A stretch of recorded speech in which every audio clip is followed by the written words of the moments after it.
خان صاحب کو لگ بھگ 8 مہینے ہو گئے ہیں جیل میں۔ فاضل عدالت نے 2 احکامات جاری کیے۔ یہ موقف اٹھایا کہ صرف ہفتے میں 2 ملاقاتیں ہو سکتی ہیں۔ ہمیں خان صاحب کے پاس کوئی کاغذ پین لے جانے کی اجازت نہیں ہوتی۔ اصول تو یہی ہے کہ انتخاب ہوتا ہے، ہر ایم پی اے کا حق ہوتا ہے ووٹ دینے کا۔ نہیں، میری مریم صاحب کے ساتھ کوئی اختلافات نہیں، وہ میرے بھائی کی طرح ہے۔ بانی chairman P T I Imran Khan صاحب کی طرف سے ریٹ دائر کی تھی میں نے، 2 ریٹس تھی ان کی طرف سے، اور جس میں 2 ایشوز ہم نے اٹھائے تھے۔ ایک ایشو جو بنیادی اہمیت کا تھا وہ یہ تھا کہ خان صاحب کو لگ بھگ 8 مہینے ہو گئے ہیں جیل میں، تو ہماری کوئی بھی ملاقات، وکلاء کی کوئی بھی ملاقات ان سے بغیر جو ان کے 2 فرشتے، ایک ہمارے ساتھ بیٹھا ہوتا ہے، ایک خان صاحب کی طرف بیٹھا ہوتا ہے، وہ ہماری تمام کنورسیشن سنتے ہیں۔ اور چونکہ وکیل اور موکل کے درمیان قانون یہ حق دیتا ہے، ایون پریزن رول میں بھی 566 رول کے تحت پرووائڈڈ ہیں کہ وکیل اور موکل کے درمیان کوئی بات سنی نہیں جائے گی، تو یہ قانون پامال ہو رہا تھا، اور یہ حق بھی وکلاء کا بھی اور خان صاحب کا بھی وائلیٹ ہو رہا تھا۔ عدالت کے سامنے جب ریٹ دائر کی تو عدالت نے اس آسپیکٹ کا دلچسپی سے نوٹس لیا، جیل حکام کو طلب کیا۔ آج اس مقدمے میں سرکاری وکلاء جیل سپرڈنٹ کو سننے کے بعد فاضل عدالت نے 2 احکامات جاری کیے۔ ایک تو یہ قرار دیا ہے کہ آئندہ کوئی بھی وکلاء اور خان صاحب کی کنورسیشن کو کوئی بھی نہیں سنے گا، اور اس فعل کو ڈپریکیٹ کیا ہے، اور ساتھ میں یہ بھی قرار دیا ہے، ہم نے شکایت کی کہ وکلاء کے ساتھ جو حکام کا رویہ ہے وہ ڈس ریسپیکٹفل ہوتا ہے، انتظار کرایا جاتا ہے گھنٹوں، اور انتظار بھی کوئی انتظار گاہ میں نہیں ہوتا ہے۔ اس پہ ہدایت دی کہ رسپیکٹفل ٹریٹمنٹ دی جائے گی۔ دوسرا جو اہم مسئلہ تھا وہ یہ تھا کہ جو الیکشن ہونے کے بعد پارٹی کے کچھ عمائدین خان صاحب سے ملنا چاہتے ہیں اور خان صاحب کا حق ہے، جیل حکام نے یہ موقف اٹھایا کہ صرف ہفتے میں 2 ملاقاتیں ہو سکتی ہے۔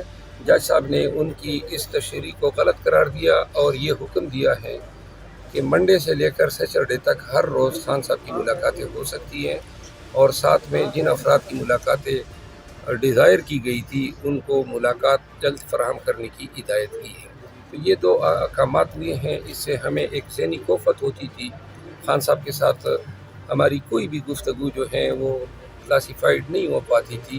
ایک اور بات جس پہ عدالت نے آرڈر کیا ہے، ہمیں خان صاحب کے پاس کوئی کاغذ پین لے جانے کی اجازت نہیں ہوتی تھی، اور کبھی کبھار کوئی کاغذ لے بھی جاتے تھے تو اس کی فوٹو کاپیاں رکھ لیتے تھے۔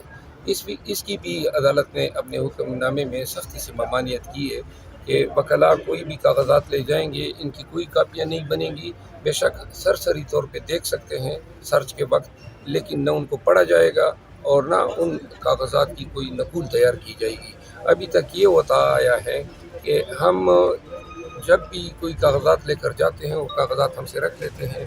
الیکشن کے ایام میں ہمیں بڑی تکلیف ہوتی تھی، کیونکہ جن حلقوں کے امیدواروں کے نام ہمیں یاد ہی نہیں رہتے تھے اور بہت سارا کام ہوتا تھا، تو وہ سارے نقول پہلے سے اسکین کر لیتے تھے، ہم سے پہلے ہی دیگر لوگوں کو یہ اطلاعات پہنچ جاتی تھی، تو لہٰذا آج اس حکم نامے کے ذریعے اسکین کرنا، نقول تیار کرنا، اس کی ممانعت کرنا۔ سر انیشلی آج آپ کو اسلام آباد ہائی کورٹ سے ریلیف ملا ہے، آج اسلام آباد ہائی کورٹ میں سائفر کیس اور توشہ خانہ کیس کے خلاف جو اپیل دائر ہوئی ہے اس کی بھی سماعت ہے، اسپیشل بینچ اس کی سماعت کرے گا، کیا سمجھتے ہیں کتنا اہم ہے، اور آپ کو ادھر سے بھی ریلیف ملنے کی توقع ہے؟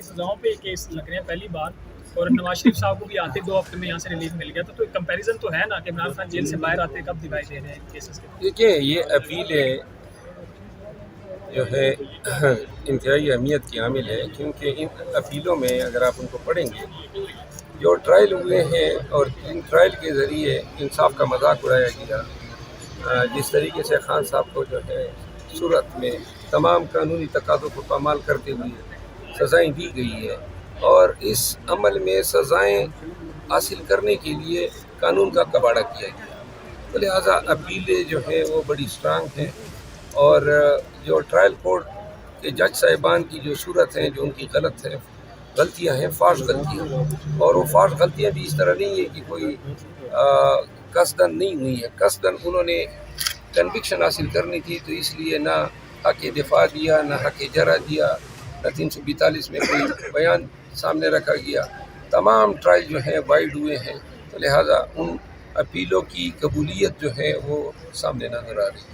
شیر افضل مروت صاحب، سر بتائیے گا، پنجاب اسمبلی ابھی مکمل نہیں ہوئی، مخصوص نشستیں ابھی جو ہے نا وہ سنی اتحاد کونسل جو کہ آپ کے اتحاد ہے اس کو نہیں ملی، اور اسی طرح جو ہے نا وفاق کے اندر بھی اسی وجہ سے جو ہے نا صدر نے یہ رکوا دیا ہے کہ اسمبلی ابھی مکمل نہیں ہے تو اجلاس نہیں بلا سکتے. تو کیا سر پنجاب اسمبلی میں اگر مخصوص نشستیں نہیں ملی تو وزیر اعلیٰ کا جو انتخاب ہو رہا ہے وہ سر رکوا سکتے ہیں، مطلب عدالت کے تھرو آپ لوگ، یا نہیں؟ میرا خیال نہیں ہے کہ اس ایشو پہ ہماری طرف سے کوئی عدالت میں گیا ہے. اصول تو یہی ہے کہ انتخاب ہوتا ہے، ہر ایم پی اے کا حق ہوتا ہے ووٹ دینے کا. تو اتنی جلدی کیا ہے؟ آج ہی میرے خیال میں الیکشن کمیشن نے فیصلہ کرنا ہے، تو یہ کل بھی ہو سکتے تھے.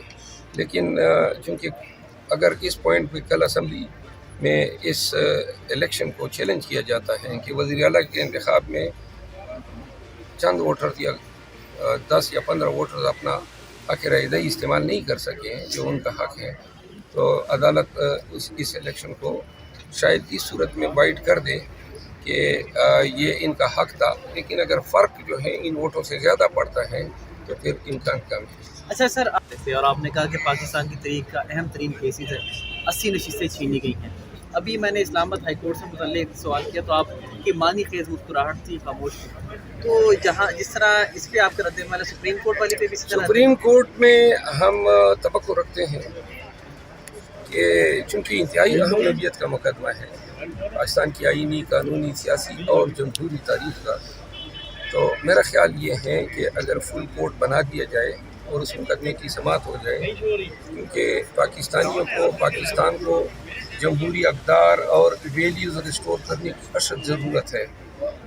عدالت عظمیٰ جو ہے اس کے بعد کوئی فورم ہی نہیں ہے، لہٰذا پوری قوم کی نظریں جو ہیں سپریم کورٹ آف پاکستان کی طرف لگی ہوئی ہے کہ یہ اتنا بڑا ڈاکہ جو پڑا ہے عوام کے مینڈیٹ پہ، اس کو supreme court of Pakistan undo کر سکے. سر عمر ایوب صاحب کے ساتھ بھی اس طرح بغل گیر ہوں گے جس طرح بیرسٹر گور کے ساتھ ہوئے ہیں؟ تاثر یہ جا رہا ہے کہ شاید آپ کے اختلافات ہیں ان سے. نہیں، میری عمر ایوب صاحب کے ساتھ کوئی اختلافات نہیں، وہ میرے بھائی کی طرح ہیں اور ہم کبھی بھی ملیں گے، جب بھی ملیں گے انشاءاللہ بغل گیر ہوں گے. شیر افضل مروت صاحب، آپ کو جو شو کاز نوٹس جاری ہوا ہے اس کا جو ہے نا اثر تو آپ نے زائل کروا دیا ہے پپیاں لے کے گور صاحب کی.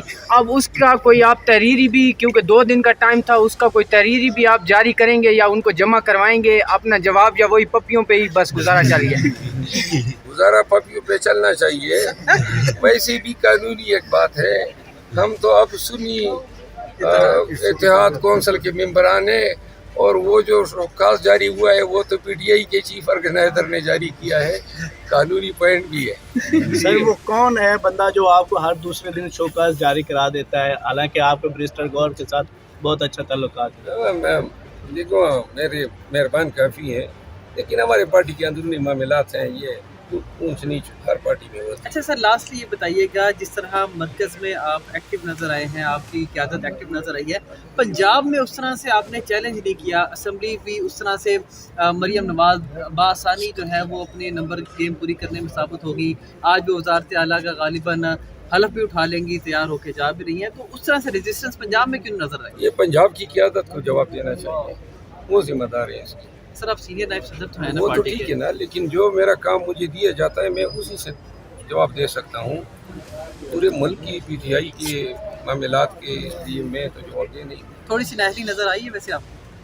اب دوبارہ آپ پھر مسئلہ پیدا کرتے ہیں. آپ نے اپنے تمام نون لیگ کی جو رکن قومی اسمبلی ان کو اسلام آباد پہنچنے کی ہدایت کی ہے نامی طور پہ، اور اجلاس ابھی بلایا نہیں گیا، آپ بھی ویلکم کریں گے ان کو؟ جو نون لیگ کے میں نے ظاہر آپ بھی رکن قومی اسمبلی اسمبلی میں دیکھیں گے. Thank you.